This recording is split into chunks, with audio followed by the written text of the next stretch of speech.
Rencontre ce mardi entre les ministres de la Communication et de la Défense et les hommes de médias. Il s'agissait de rappeler à ces derniers leur rôle de sensibilisation et de maintien de la cohésion sociale. Les deux ministres promettent de créer un cadre de partenariat pour faciliter l'accès à l'information pour le grand public. La conférence des ministres de l'Agriculture de l'Afrique de l'Ouest et du Centre s'est ouverte ce matin à Bamako. Il s'agira pour les ministres de trouver les stratégies pour rendre l'agriculture africaine plus performante et plus compétitive. 28e Coupe d'Afrique des Nations. Demain, le Mali affronte en demi-finale la Côte d'Ivoire. Maliens et Ivoiriens se connaissent bien pour avoir été confrontés à plusieurs reprises. Ce soir, nous faisons l'historique de quelques rencontres entre le Mali et la Côte d'Ivoire. Madame, Monsieur, bonsoir. Le Mali préside pour ce mois de février le Conseil de paix et de sécurité de l'Union africaine. À ce titre, le président de la République du Bénin, le docteur Yahi Boni, président en exercice de l'Union africaine, souhaitait avoir la position du Mali sur ce sujet. Pour cela, il a dépêché ici à Bamako son ministre des Affaires étrangères, porteur d'un message au président Amadou Toumani Touré. Les entretiens entre les deux hommes ont naturellement porté sur la situation sécuritaire, notamment au nord du Mali, dont le Bénin salue la gestion par le dialogue entrepris par le Mali. Dr Nassirou Bako Arifari, ministre des Affaires étrangères, de l'intégration africaine, de la francophonie et des Béninois de l'extérieur, à sa sortie d'audience, il s'est exprimé au micro de Oumar Kouressi. Nous avons toujours salué la démarche du gouvernement malien, notamment le président Toumani Touré, dans la recherche de solutions aux problèmes. Je dirais le problème de la rébellion Touareg au nord du Mali n'est pas un sujet nouveau. Le Bénin a toujours exprimé sa solidarité au peuple malien pour que des solutions négociées soient trouvées et que tout se passe dans le dialogue pour que la nation malienne reste toujours unie et indivisible et donc que les institutions républicaines, l'esprit républicain, l'esprit unitaire triomphent de tout ce qui paraît, je dirais, quelque peu irrédentiste.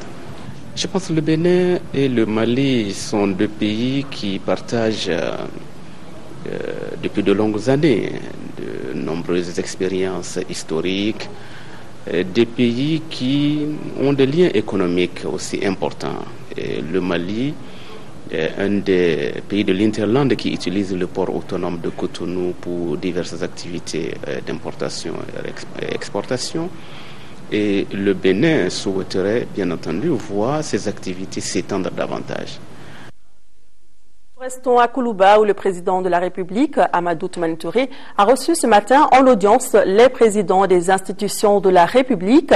Ils étaient venus réaffirmer au chef de l'État leur soutien pour les efforts en faveur de la paix au Mali. Également au centre des échanges, le fonctionnement des différentes institutions de la République. À leur sortie d'audience, Nouroum Tapili, président de la Cour suprême, s'est exprimé au micro de Amadou Sankaré.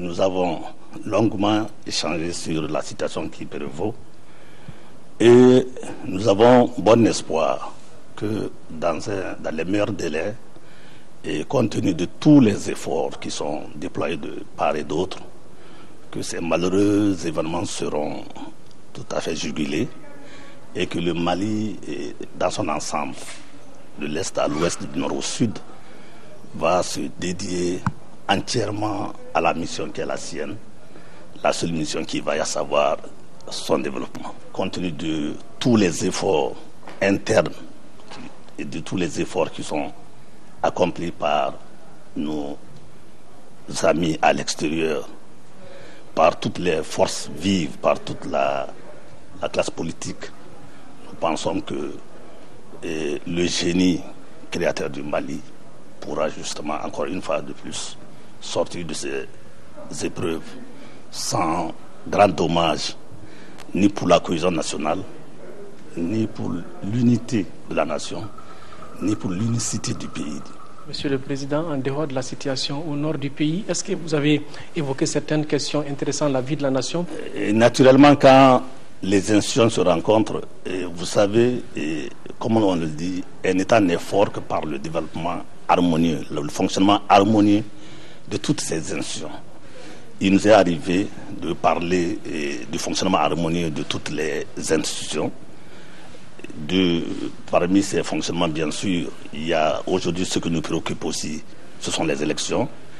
Mais sur ce plan, vous comprenez que la situation est telle que il faudra surtout juguler l'insécurité qui est en train de menacer un peu la cohésion nationale pour pouvoir faire face aussi à cette échéance importante à laquelle les hautes autorités de ce pays semblent tenir. Et donc je pense que par rapport à cet aspect, il n'y a aucun problème. Et le plus urgent aujourd'hui est de faire en sorte que justement ces événements malheureux qui n'ont aucune explication fondée, parce que nous sommes quand même en démocratie et nous pensons qu'il y a des créneaux pour parler, il y a des créneaux d'expression légaux. Voilà, et par rapport à la situation au nord du pays, des communiqués nous sont parvenus aujourd'hui.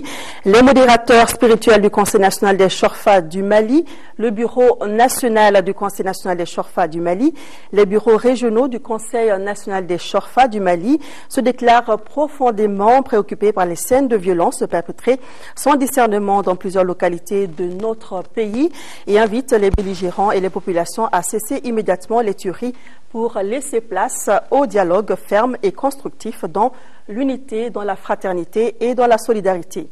Et puis le Conseil national de la coopération et la Fédération nationale des groupements professionnels des transporteurs du Mali condamnent les actes criminels perpétrés par les bandits armés au nord du Mali et invitent les populations à éviter l'amalgame. Le respect de la déontologie en matière de communication, c'est le message passé par le ministre de la Communication, porte-parole du gouvernement, et celui chargé de la défense et des anciens combattants au cours d'une rencontre d'échange sur la situation qui prévaut au Nord Mali. Il s'agissait pour les deux ministres de rappeler aux hommes des médias leur rôle de sensibilisation et de maintien de la cohésion sociale pour préserver la diversité ethnique et culturelle du pays. Un cadre de partenariat sera créé entre les services techniques des deux ministères pour faciliter l'accès à l'information pour le grand public. La rencontre a réuni les coordinateurs régionaux de l'URTEL, les directeurs de publication et des radios privées de la capitale. Reportage Agali Aguissa. La parole participe à la construction nationale et peut également contribuer à la destruction de l'humanité. C'est conscient de cela et suite aux douloureux événements survenus dans le nord et dans certaines villes du Mali, que deux membres du gouvernement ont décidé, à travers cette rencontre, de sensibiliser les hommes de la presse sur leur rôle dans la préservation de la cohésion sociale. Ce pays-là, c'est une case commune. Chacun prend sa direction pour aller vers sa construction. Donc quand il s'agit vraiment de l'unité nationale, je pense que nous sommes tous interpellés. Nous devons nous battre, quoi qu'il advienne, pour préserver ce pays. Et cette bataille-là, elle est d'abord une bataille au niveau de l'imaginaire collectif. Elle est d'abord une bataille au niveau du mental. Et cette bataille, vous êtes les mieux placés pour la remporter, cette bataille. À travers l'information, à travers la sensibilisation, à travers l'éducation. En ne colportant pas n'importe quoi. Le général Sadio Gassama, qui a pris fonction il y a 24 heures seulement, dira que les militaires continuent d'assurer leur mission de défense de l'intégrité territoriale. Le ministre a laissé entendre que l'armée compte dans ses rangs les hommes issus de toutes les couches sociales du pays et qu'il convient donc de gérer avec beaucoup d'attention la situation actuelle. C'est pourquoi toutes les stratégies nécessaires seront développées pour donner l'information qu'il faut aux hommes des médias, un maillon incontournable dans la sensibilisation et la consolidation de la paix. En accompagnant les forces armées, ce n'est pas le général Gassama que vous accompagnez, ce n'est pas l'armée que vous accompagnez, c'est le Mali que vous accompagnez. En tout cas, nous vous donnons toute l'assurance d'être aujourd'hui disponibles. Nous allons nous organiser tout de suite pour qu'il y ait une liaison permanente entre la presse et le ministère de la Défense. Le général Gassama a saisi cette occasion pour expliquer comment 45 militaires en poste à Andarboukan se sont retrouvés en République voisine du Niger. Il y a des militaires au Niger, effectivement, maliens, mais il s'agit des militaires de la compagnie d'André Boucan. Ils étaient 45 personnes. Donc quand on a senti la pression des rebelles aller sur cette compagnie, il y a plus de 20 véhicules qui sont dirigés vers cette compagnie. 45 personnes face à plus de 20 véhicules, ça ne va pas tenir. Le commandant militaire a instruit, vous évacuez rapidement le camp, ne vous laissez pas surprendre. Et on a informé le commandant militaire nigérien pour dire que nous avons ordonné à nos éléments d'évacuer le camp. Certains certainement vont aller vers vous. Préparez l'accueil au premier poste frontalier et acheminer-les là où on peut les récupérer. Il faut rappeler qu'au terme de ces travaux, les coordinateurs régionaux de l'IRTEL, les directeurs de publications et des radios devront formuler des recommandations. La Chambre des notaires du Mali condamne énergiquement et vigoureusement les attaques perpétrées dans les différentes villes du pays et réaffirme son soutien aux forces armées du Mali dans l'accomplissement de leur mission.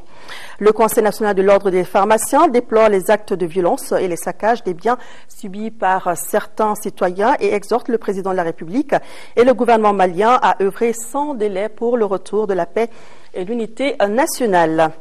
L'association Tiramakansi demande à la population malienne de se ressourcer dans sa culture millénaire empreinte d'humilité, de dialogue et d'interprétation communautaire pour cultiver le vivre ensemble dans la paix, la sagesse et la sérénité. Le Premier ministre a présidé cet après-midi l'ouverture de la 3e édition de la rentrée littéraire du Mali. L'événement débattra cette année des élections présidentielles prévues sur le continent en 2012, de la littérature, de la sécurité et de la crise économique mondiale. La rencontre se tient jusqu'au 10 février prochain, ici à Bamako. Le reportage de Ibrahima Traoré. La rentrée littéraire regroupe à Bamako pour la 3e année consécutive les professionnels du livre et les amoureux de l'écrit. Ils se retrouvent pour des conférences débats qui vont traiter des élections présidentielles prévues sur le continent en 2012. Il sera également question de la littérature et de la politique, du printemps arabe et de l'Afrique, de la parole féminine dans la littérature africaine, de la sécurité et de la crise économique mondiale. Je vous demande juste ceci. Mettons un sou dans le livre et la lecture, mettons un sou dans la culture pour ne pas devoir mettre tout dans l'intolérance et l'insécurité. Ce rendez-vous littéraire permettra surtout à des écrivains venant d'Afrique et du reste du monde d'élargir leur champ de communication pour l'intégration culturelle. Les espaces de discussion mettront en exergue la réception et la critique des œuvres littéraires, non seulement par les élèves et étudiants, mais aussi et surtout par les journalistes et les professionnels du livre. Les hommes d'affaires africains doivent s'intéresser à la culture. La culture rapporte de l'argent. Attention, pourquoi les hommes d'affaires africains n'investissent-ils pas dans le cinéma, par exemple? Ils auraient plein de sous, je vous assure. Dans la littérature, dans l'édition, dans l'organisation des festivals, dans la télévision, dans les arts plastiques, dans le théâtre. Il ne faut pas tout laisser à l'État. Il y a des initiatives privées qui doivent être canalisées en direction de la création culturelle et de l'enrichissement des infrastructures culturelles de ce continent. La rentrée littéraire entend promouvoir les auteurs et diffuser leurs œuvres, mais aussi aider à la structuration et à l'intégration de la filière du livre en Afrique et au Mali en particulier. Il ne suffit pas d'avoir l'habitude et la facilité de la plume. Il s'agit aussi de mettre à chaque instant sous cette plume la pureté, la noblesse et l'élégance de la langue, car aujourd'hui plus que jamais, la jeune génération en a besoin. Le SMS, le MMS, le Facebook et que sais-je encore sont à leurs yeux de nouveaux genres littéraires. Pour rester dans le sens du vent et assurer à nos enfants la formation littéraire à toute épreuve, il s'agira pour nous d'élaborer des règles applicables non à la pensée mais à l'écriture, car celle-ci garantit l'avenir de celle-là.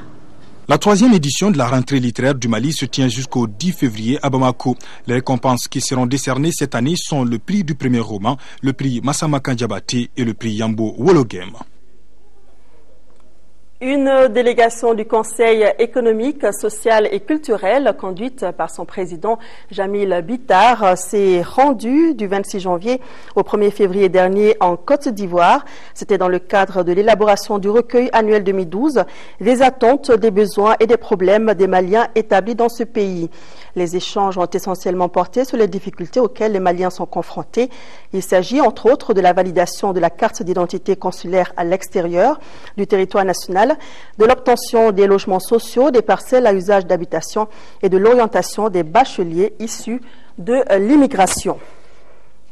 Une occasion pour le Conseil des Maliens de Côte d'Ivoire de réitérer son soutien indéfectible au gouvernement et au président de la République pour la défense de l'intégrité territoriale de notre pays. Comment moderniser l'agriculture africaine afin de la rendre plus performante et compétitive? C'est l'objectif recherché par la conférence des ministres de l'Agriculture de l'Afrique de l'Ouest et du Centre, dont les travaux ont débuté ce matin ici à Bamako.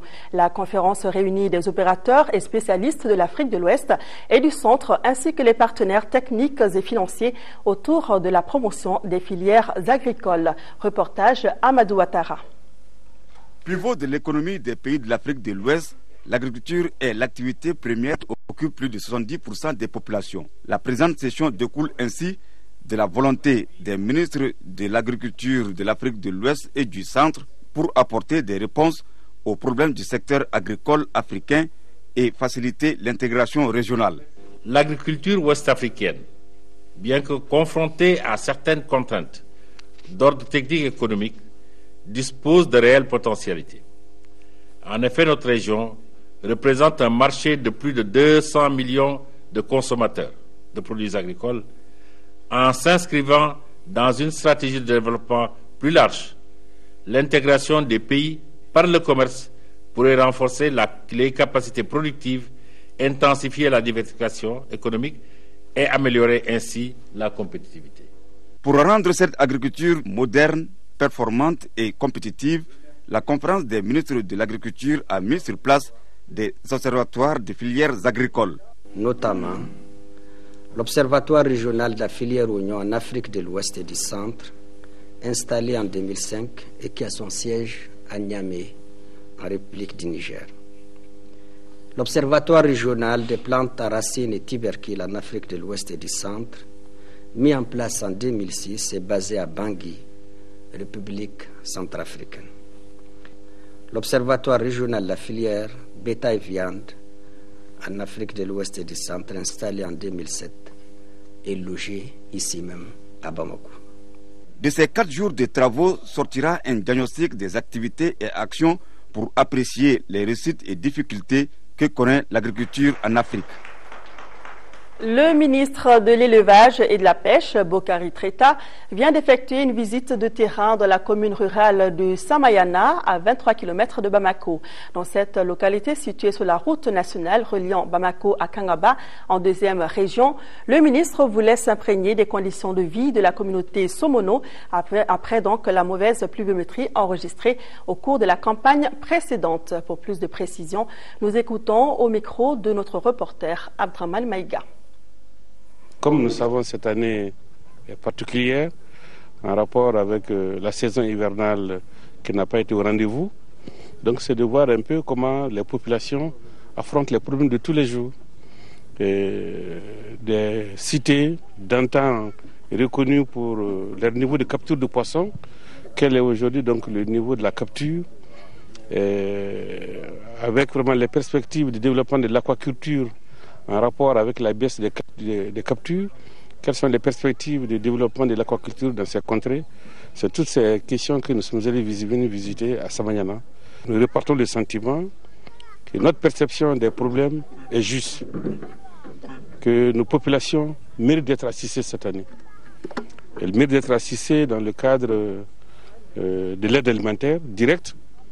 Les populations méritent d'être assistées en accompagnant leurs efforts de développement, sont toujours très heureux d'accueillir des doléances, toujours heureux d'écouter les populations, et toujours heureux de partager avec eux leur vision, de confronter leur vision aux perceptions des populations que les populations ont leur propre développement. Et je pense qu'elles sont pragmatiques, nos populations. Elles ont besoin d'un accompagnement de l'État. Il y a un aspect très particulier qui a retenu notre attention, c'est l'état de la route, du goudron au fleuve, pour les populations de pêcheurs, pour surtout les exploitants de sable et de gravier.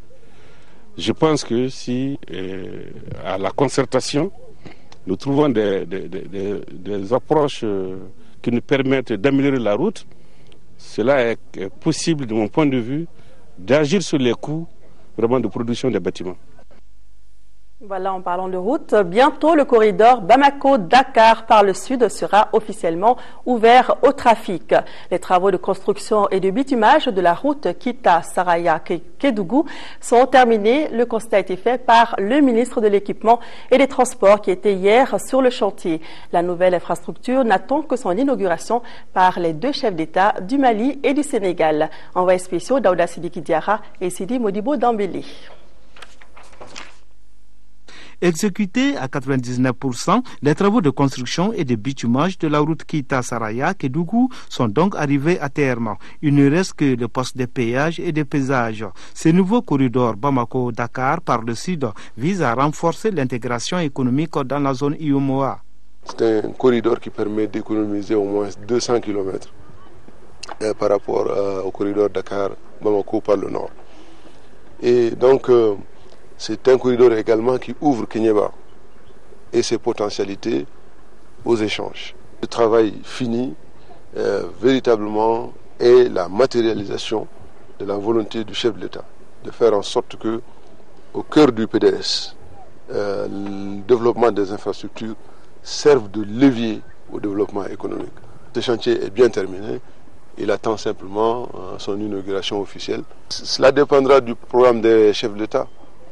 En la matière, il s'agit d'une route de corridor, donc Dakar et Bamako.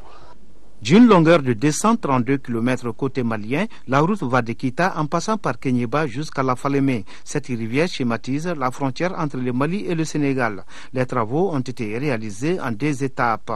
Le premier tronçon Seko-Koto-Bafing est long de 71 km pour un coût de plus de 17 milliards de francs CFA. Il a été exécuté par l'entreprise Razel. Le second Bafing-Falémé est long de 171 km pour plus de 28 milliards de francs CFA réalisé par l'entreprise chinoise Covec. Je voudrais saluer la Banque africaine de développement qui est le financier principal de cette route avec bien sûr la BOAD. Et saluer l'effort d'accompagnement de ces partenaires techniques et financiers et dire à l'ensemble des usagers la meilleure manière de pérenniser les bienfaits de cette route-là, c'est de veiller à ce qu'il n'y ait pas de dégradation due à l'homme. La route se présente en une fois 2 voies avec des accotements et des panneaux de signalisation. Les travaux ont également concerné la réalisation de 3 ponts sur le Balé, le Bafing et la Falémé. Grâce à la coopération japonaise, ces ponts ont été financés à plus de 16 milliards de francs CFA. Tous ces ouvrages sont terminés et livrés avant les délais. Le projet promotion de la participation des femmes en politique de la Fondation du Centre malien de dialogue interparti a été lancé cet après-midi, financé à hauteur de 82 millions de francs CFA par l'Union européenne. Ce projet s'étend sur 25 mois et couvre les régions de Kayes, Koulikoro et de Mopti. Il vise à encourager une forte implication des femmes maliennes dans la vie politique pour assurer du coup une meilleure représentation des femmes dans les instances de décision. Boubacar Sissoko. Au Mali, les contraintes sont nombreuses qui empêchent l'émergence politique des femmes. Le constat est que la visibilité des femmes au niveau des instances de prise de décision reste faible. Pour corriger cette insuffisance, la Fondation du Centre malien pour le dialogue interparti et la démocratie (CEMDID) a initié ce projet promotion de la participation des femmes en politique. Pendant 15 mois, le projet se propose d'encourager l'engagement des femmes en politique par une formation aux mécanismes politiques. Il s'agira également, à travers ce projet, de soutenir les candidatures féminines en faisant du plaidoyer lobbying auprès des partis politiques. À la Fondation CEMDID, nous sommes convaincus que le combat pour une meilleure représentativité des femmes dans les instances publiques et décisionnelles devra d'abord être gagné au sein de leur famille politique. Le projet promotion de la participation des femmes en politique arrive à un moment où l'égalité femmes-hommes est l'une des conditions de la modernisation de nos systèmes politiques. Le projet promotion de la participation des femmes en politique sera exécuté par le CEMDID et ses partenaires, notamment le groupe Pivot et Citoyenneté des femmes et le cadre de concertation des femmes de partis politiques. Lors des élections de 2007, seulement 10% des députés sont des femmes et nous espérons sincèrement que la représentation sera bien plus élevée lors des prochaines échéances de cette année. Un pays tel que le Mali ne peut se construire sans une participation pleine et active de la totalité de ses citoyens. De la participation des femmes en politique est une des préoccupations majeures du gouvernement malien. Pour permettre aux femmes de participer au même pied d'égalité que les hommes, il faut nécessairement une prise en compte de leurs priorités dans les partis politiques. Le présent projet, qui vise à encourager une forte implication des femmes dans la vie politique et à assurer leur meilleure participation au sein des instances de décision nationales du Mali, est donc un appui complémentaire aux efforts du gouvernement du Mali. L'atteinte des objectifs du projet dépend de l'engagement des formations politiques à développer des mécanismes afin de favoriser la représentativité des femmes pour leur émergence. En 4e région, le ministre chargé du développement intégré de la zone Office du Niger vient d'organiser une réunion d'études sur la relecture du décret de gérance des terres affectées à l'Office du Niger. L'objectif est de doter l'Office de documents techniques afin d'améliorer son développement économique. Brahima Kone. Chargé du développement intégré de la zone Office du Niger, experts, partenaires techniques et financiers devront échanger sur le projet de décret de gérance des terres affectées à l'Office du Niger. C'est là pour la validation du document. Un exercice qui a pour finalité de doter l'Office du Niger de documents prenant en compte les récentes évolutions politiques. C'est pertinent pour plusieurs raisons. Il existe au jour d'aujourd'hui plusieurs nouvelles lois qui sont parfois contradictoires au décret de gérance ou qui exigent d'aménager le décret de gérance, comme les lois, des lois sur la décentralisation, la charte pastorale. Ce document, une fois relu et validé, devra contribuer au développement économique de la zone Office du Niger. Nous avons noté quelques défaillances, quelques déficits, d'abord liés à la non-maîtrise du texte, mais aussi au fait qu'entre-temps, de situations nouvelles ont été créées dans notre pays. Il s'agit notamment de la mise en œuvre de la politique nationale de décentralisation. Il fallait donc adapter ce texte à l'évolution de la décentralisation en République du Mali, mais aussi et surtout expliquer davantage et définir davantage les conditions d'accès à la terre de l'Office du Niger. Il est dit que c'est l'Office du Niger qui affecte ces terres à des partenaires privés, mais nous avons souhaité, à la faveur de la relecture du décret de gérance, que des organisations et des structures particulières soient associées à cette affectation, c'est-à-dire les collectivités, les administrations représentant l'État, les services techniques compétents en matière de gestion des terres, les associations et organisations paysannes. Ce décret de gérance est un texte particulier qui soutient les efforts du gouvernement à mener à bien la gestion des terres de l'Office du Niger. Les ressortissants et sympathisants de Tombouctou déplorent la situation de crise animée par toutes sortes de rumeurs folles qui a provoqué un déplacement massif et regrettable de nos parents, lance un appel pressant à tous nos parents pour revenir chez eux en évitant ainsi de donner raison aux détracteurs de notre communauté. Le Mali nous appartient à tous. Salue toute initiative prise par les bonnes volontés, leaders politiques, religieux, les associations, les ONG, tendant donc à apaiser les esprits et ramener la cohésion sociale. Demande aux autorités de prendre les mesures urgentes pour porter assistance aux populations en détresse. Réaffirme leur soutien et leur engagement aux efforts du gouvernement pour assurer et ramener la sécurité et la paix au nord Mali. Les forces armées de sécurité viennent de bénéficier de soutien de la part du groupe de réflexion et d'action pour le Mali, du Parti pour le développement économique et la solidarité PDS et du ministère chargé du développement intégré de la zone Office du Niger. Environ 13 millions de francs CFA et 20 tonnes de riz ont été collectés. Ces dons s'inscrivent dans le cadre de l'appui à l'armée malienne qui se trouve sur le terrain au nord Mali. La réception a été faite par le secrétaire général du ministère de la Défense et des anciens commandants combattants. Reportage Amadou Ouattara. Le groupe de réflexion et d'action pour le Mali est le premier à se manifester en faveur de l'armée malienne en guise de soutien suite aux douloureux événements qu'a connus notre pays au nord. Le CRAM, Faso Yele, fidèle à ses idéaux, a souhaité agir et exprimer son soutien à l'armée nationale en faisant une contribution symbolique de 3 millions de francs CFA pour l'armée malienne,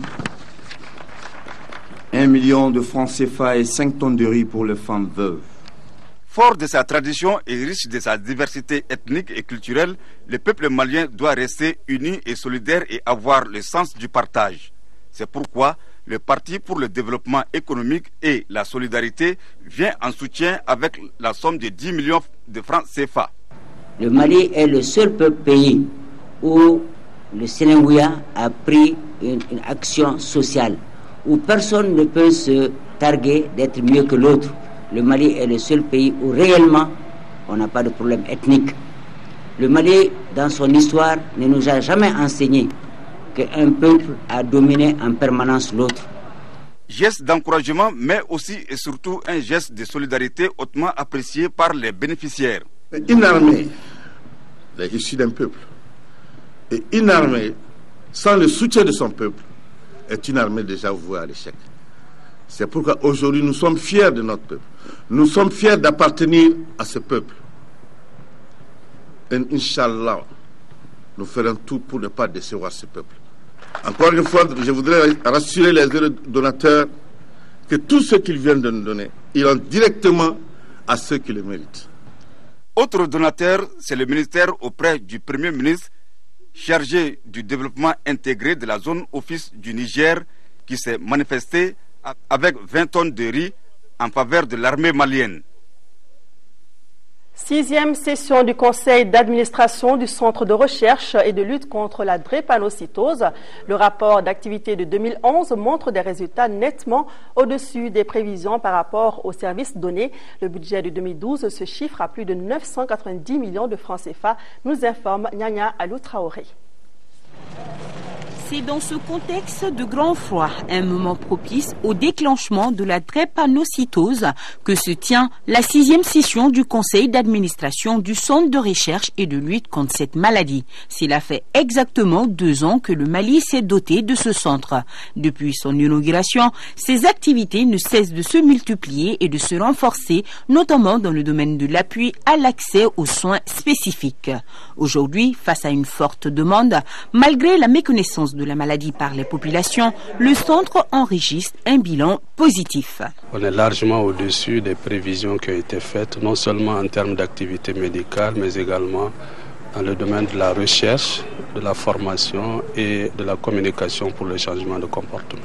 Les difficultés, c'est à tous les niveaux. D'abord, c'est au niveau du personnel. On a aujourd'hui une insuffisance notoire dans les effectifs de personnel. Les difficultés, c'est également les difficultés de mobilisation des fonds, notamment au niveau du budget de l'État. Si j'ai un appel à lancer, c'est vis-à-vis de la population de venir au centre et de consulter souvent pour faire en sorte que leur crise soit le plus exposée que possible. Le secrétaire général du ministère de la Santé a salué l'ensemble du personnel pour son dévouement. Le professeur Mamadou Sounkalo Traoré l'encourage à persévérer dans cette dynamique pour la réduction de la souffrance des malades drépanocytaires. Notons que le budget de 2012 du centre se chiffre à plus de 997 millions de francs CFA, un budget en partie alloué à la recherche. Cannes 2012, les demi-finales de la Cannes 2012 se jouent demain. La Zambie rencontre le Ghana à Bata à partir de 16h et à 19h, le Mali sera face à la Côte d'Ivoire. Les Aigles du Mali, qui disputent pour la 5e fois une demi-finale de la Cannes, entendent bien déjouer les pronostics en se qualifiant pour la finale. Le point avec nos envoyés spéciaux Amara Mali Diallo et Dembawan. Lentement mais sûrement, les Aigles du Mali continuent leur ascension vers le sommet continental. Désormais dans l'équateur du football africain, le Mali fait son chemin dans cette CAN en déjouant les pronostics. Venu ici au Gabon en outsider, l'équipe nationale s'appuie sur la force, l'envie et la bonne humeur de sa jeune vague. Ça fait plaisir, on est en demi-finale, on ne nous attendait pas ici. On est parmi les 4 meilleures équipes africaines. On a une grosse demi-finale à jouer contre la Côte d'Ivoire. Tout est possible sur un match et on sait que ça va être compliqué. Et personnellement, je suis très content d'arriver jusqu'ici. Vous savez, ce qui nous arrive depuis le début, on est prêt à affronter n'importe quelle équipe. Après, cette équipe, il y a du mental, il y a du talent et on a su montrer qu'on était costaud physiquement, techniquement et même dans la tête. Donc on a à craindre personne dans cette compétition. Il faut jouer son atout à fond, faire ce qu'on sait faire, jouer au foot et espérer gagner contre la Côte d'Ivoire. Si à ce niveau de la compétition, les nôtres n'ont plus rien à perdre parce que jouant sans pression, force est de reconnaître que l'adversaire en face pour la demi-finale est d'un autre calibre. Ça c'est un beau challenge, un beau rendez-vous et je crois qu'il faut éliminer tout côté craintif de ce match. On sait que c'est une belle équipe, on sait qu'ils sont favoris, mais le challenge est beau à relever. Voilà, c'est ce que je dirais. Bon, après j'espère qu'on aura, avec un petit jour de moins, c'est là, tout le problème va se poser là, en termes de récupération physique, récupération des petits blessés. Voilà, mais un beau match en perspective, en tout cas un joli rendez-vous qui était pas prévu éventuellement au départ, mais qu'on est content et fier d'y être. L'exploit est alors possible si l'équipe fait preuve de la même sérénité comme lors du match de quart de finale contre les Panthères du Gabon et si la réussite leur sourit par la multiplication des occasions de but. Parce que des buts, il va falloir en marquer contre les éléphants qui ne cachent pas leur envie de pachyderme, piétiner tout sur leur passage pour remporter la CAN. Et c'est sûr, les aigles ne l'entendent pas de cette oreille. Tout à fait, Amara. Demain, les aigles du Mali affrontent donc en demi-finale les éléphants de Côte d'Ivoire. Absent à ce niveau depuis 2004, le Mali entend jouer sa deuxième finale de CAN après celle de 1972 face à une formation ivoirienne en quête d'un deuxième trophée depuis 1992. Ousmane Dao nous propose l'historique de quelques rencontres entre les deux équipes. Comme les autres Mali-Côte d'Ivoire, cette première à ce niveau d'une Coupe d'Afrique des Nations aura certainement son accent particulier. Sur le papier, les éléphants partiront certes favoris puisqu'ils ont la meilleure défense, 0 buts encaissés en 4 matchs, la meilleure attaque avec 9 buts inscrits, le fruit d'un collectif avec beaucoup de joueurs expérimentés autour du capitaine Didier Drogba, auteur de 3 buts. En face, le Mali se présente avec 4 rencontres, une perdue et 2 gagnées pour 4 buts scorés et 4 concédés. Qu'à cela ne tienne, le Mali c'est un bon dosage, alliant expérience et jeunesse et qui a prouvé qu'avec la volonté tout est possible. Au-delà de ces constats, à chaque fois que le football malien a rendez-vous avec celui de la Côte d'Ivoire, une certaine psychose s'empare de tout le monde compte tenu des chiffres. La Côte d'Ivoire nous a barré plusieurs fois la route à une qualification en phase finale d'une CAN, plus la victoire de 94 pour la 3e place et celle de 2008 en match de poule. Le constat est dur, les chiffres sont ivoiriens. Mais, je dis bien mais, car les aigles peuvent renverser n'importe quelle formation s'ils arrivent à croire en leur valeur intrinsèque dont on doute point, plus l'envie, la volonté d'un groupe à regarder toujours dans la même direction comme ils ont fait montre depuis le début du tournoi. Tournoi lequel personne ne vendait chèrement leur peau, même les observateurs les plus avisés. Maintenant, la balle est dans votre camp, j'allais dire dans vos pieds, pour continuer à déjouer les pronostics en ayant en tête que vous pouvez écrire une nouvelle page de l'histoire de notre football. Et puis, tout le monde se souvient encore de quelques-uns de vos exploits. La Coupe du Monde Junior au Nigeria en 99, les Jeux Olympiques d'Athènes en 2004, pourquoi pas Gabon-Guinée équatoriale 2012. Surtout qu'en football, le ballon est rond et le gazon est vert pour tout le monde. Pour cela, il faut seulement croire que c'est possible. Voilà, c'est bien dit. Alors, en attendant la victoire des aigles demain, le Parti pour le développement économique et la solidarité félicite les aigles pour leur parcours, félicite le fair play et le comportement exemplaire de l'équipe. Et nul doute pour le parti que cette victoire qualifiera notre équipe aux prochaines échéances. Et nous prions Dieu de nous accorder la victoire et la qualification pour la finale de la CAN 2012. Voilà, on espère de tout cœur que le Mali accédera à la finale et remportera sa première Coupe d'Afrique des Nations. Le match entre les aigles du Mali et les éléphants de Côte d'Ivoire, c'est à suivre en direct sur nos antennes à partir de 19h demain. Mais déjà tout à l'heure, suivez le journal de la CAN avec Khalifa Nama Traoré. Autre rendez-vous à ne pas rater. Tout à l'heure, le 137e numéro de Sibantik, Ibrahima Traoré et son équipe vous proposent des reportages inédits, notamment sur l'évolution des tiques à Bamako et le traitement des eaux avec des appareils numériques. Il y aura également beaucoup d'autres rubriques. Sibantik, c'est aux environs de 21h30 sur l'ORTM. Moi, je vous retrouve après, on l'espère, la victoire des aigles. Merci et bonne suite de programme sur l'ORTM.